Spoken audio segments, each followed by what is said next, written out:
Hello everyone, this is question number 13 of the series carbonyl compounds and question says to determine the product P.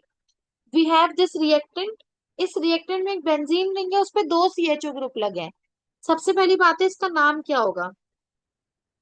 इसका नाम होगा benzene. Again I am telling कि नाम की हमको जरूरत नहीं है क्वेश्चन में, बट अगर हमसे IUPAC नेम पूछ लिए तो हम उसकी भी प्रैक्टिस साथ साथ करते जा रहे हैं। ठीक है, तो इसका नाम होगा बेंजीन 1,2।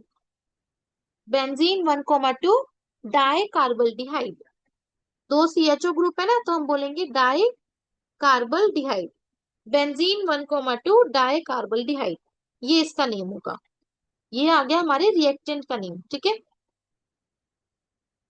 उसके बाद इसका दूसरा नाम भी होता है ऑर्थोथैलेल्डिहाइड। पी साइलेंट होगा, ऑर्थोथैलेल्डिहाइड। ऑर्थोथैलेल्डिहाइड ये इसका दूसरा नाम है जिसको हम बोलते हैं कॉमन नेम। ठीक है, तो IUPAC नेम में हम ये दोनों लिख सकते हैं। इसको हमने रेट कराया एक बेस के साथ in the presence of heat. अब ध्यान से देखो, ये जो एल्डिहाइड है, इसके ये वाले दो कार्बन है, ये कार्बन और ये कार्बन 1 और 2 जहां पे मैंने लिखा है, इन दोनों के पास कोई अल्फा हाइड्रोजन नहीं है। There is no alpha hydrogen. जहां पे there is no alpha hydrogen, वहां पे हम कौन सी रिएक्शन कर सकते हैं? Cannizzaro reaction.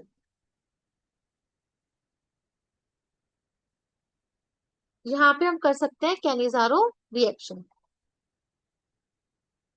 Cannizzaro reaction. अब कैनिजारो रिएक्शन कौन सी होगी यहाँ पे? इंट्रामोलिक्यूलर कैनिजारो रिएक्शन होगी, क्योंकि हमारे पास एक ही रिएक्टेंट है। So this will undergo intramolecular. Intra मतलब उसी कंपाउंड के अंदर, एक ही रिएक्टेंट के अंदर होगी। ठीक है, किस टाइप की रिएक्शन होती है ये? डिस्प्रपोर्शनेशन टाइप की रिएक्शन होती है ये।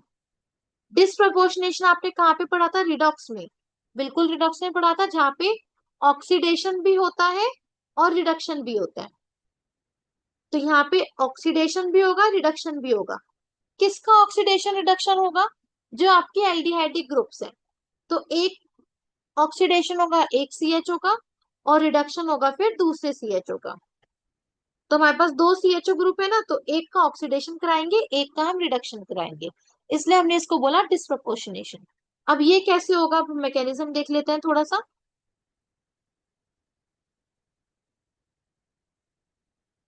ठीक है, तो हमारे पास है ये ऑर्थोथायलडिहाइड, ये मैंने बनाया। इसके पास CHO है,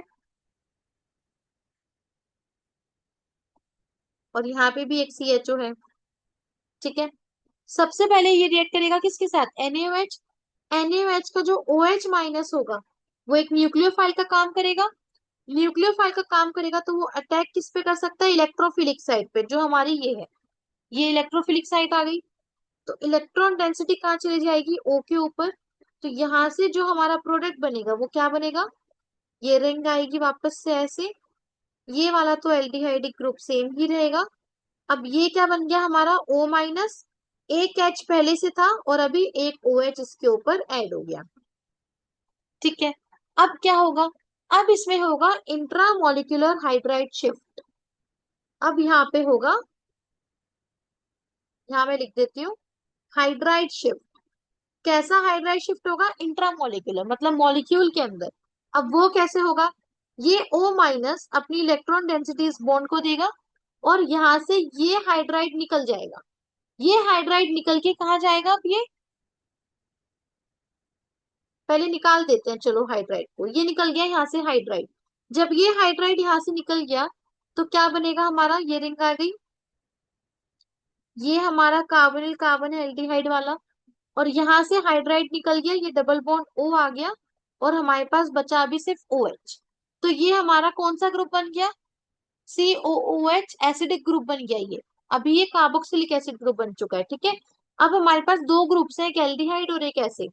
अब क्या होगा? अब जो हाइड्राइड हमने निकाला था वही हाइड्राइड आएगा, और ये हाइड्राइड अटैक करेगा यहाँ पर। तो इसको हम बोलते हैं इंट्रामोलिक्यूलर हाइड्राइड शिफ्ट। ठीक है, तो हम डायरेक्ट उसको पहले वाले स्टेप में भी दिखा सकते थे, मैंने उसी स्टेप को आपको थोड़ा सा एक्सपेंड करके बता दिया। अब इलेक्ट्रॉन डेंसिटी वापस चली जाएगी O के ऊपर। तो यहाँ पे जो प्रोडक्ट बनेगा अभी वो क्या बनेगा? ये रिंग आएगी, यहाँ पे आ गया हमारा O माइनस, ये आ गया H, और ये हाइड्राइड शिफ्ट हुआ था तो एक H और आ जाएगा, और यहाँ पे हमारा क्या बन चुका था, एसिडिक ग्रुप ये वाला। आई होप यहाँ तक सबको क्लियर हो गया होगा। सबसे पहले न्यूक्लियोफाइल का अटैक हुआ, न्यूक्लियोफाइल का अटैक होने के बाद इंट्रामोलिकुलर हाइड्राइड शिफ्ट हुआ। मेनली इसमें अभी तक दो स्टेप्स हुए। इन दो स्टेप्स के बाद क्या होगा, अब होगा इसमें proton exchange, intramolecular proton exchange. तो ऊपर जो है वो हमारा CH2O माइनस है। अब ये वाला जो प्रोटॉन है, ये प्रोटॉन चला जाएगा यहाँ पर इस O माइनस के ऊपर। This is intramolecular proton exchange. क्यों? क्योंकि ये एसिडिक प्रोटॉन है, ये चला जाएगा ऊपर। तो जब ये ऊपर जाएगा, प्रोटॉन एक्सचेंज होगा, हमारा फाइनल प्रोडक्ट क्या बनेगा, अब ये रिंग आएगी, इस रिंग पर ऊपर बन जाएगा क्या, CH2OH।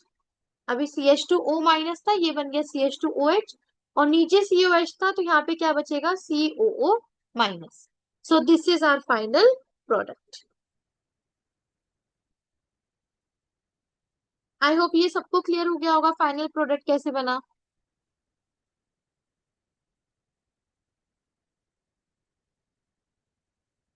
इसमें हमने क्या किया है, इंट्रामोलिक्यूलर प्रोटॉन एक्सचेंज।